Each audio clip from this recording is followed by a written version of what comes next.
Assalamualaikum warahmatullahi wabarakatuh. We are from Group 5. My name is Naftali Tri Banowati. With the other members, Ismi, Aidia, Salsi, Amalia, Anugerah Putri, Aliya Nurkholipah, and Zacky Abduh.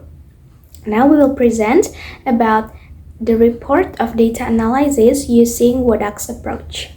The first one is the introduction. So the study is titled Education Vehicular, Discursive Strategies of School Zone System in Tempo. So it examines the discourse on Indonesia's school zoning system using Ruth Wodak'S discourse historical approach or DHA. It examines challenges, socio-political impacts, and public perception while exploring how media influence opinion and policy. Wodak'S approach helps uncover historical context, ideological and systemic inequalities in education policy. Now, the overview of Wodak'S discourse historical approach. It provides a framework for analyzing how language, power, and ideology interact in discourse. In the context of school zoning policies, this approach highlights how historical, social, and political factors shape the way policies are discussed and justified. Through discourse structures such as nomination, prediction, argumentation, perspectivation, and intensification or mitigations, different actors frame zoning policies in a way that reinforce or challenge existing power relations. Government authorities may present the policy as fair and necessary, while critics highlight its restrictive nature. By analyzing these narratives, the research uncovers the ideological struggles embedded in educational policies debates, exposing hidden bias and the way language is used to legitimize or resist systemic inequalities. Step-by-step data analysis process. The first is data collection. The study analyzed Tempo magazine's articles on Indonesia's school zoning system, examining media framing and different perspectives. The next, contextual analysis.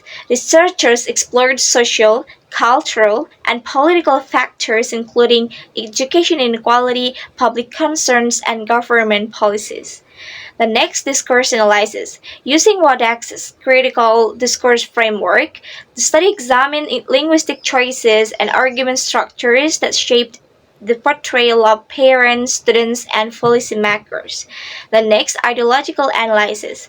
The research identified biases showing how language favored certain groups, such as government officials, while marginalizing others.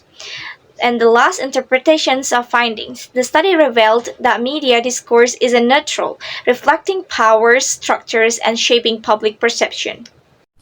Example of the article. First one, here's discursive strategies. For example, media frames school zoning as a solution to or crisis using metaphors and evaluative language. And contextual analysis considers historical and political influences on education policy. And textual and argumentation strategies identifies rhetorical devices like passive voice to obscure responsibility. And last but not least, power relations highlights how government voices dominate while marginalized groups are underrepresented.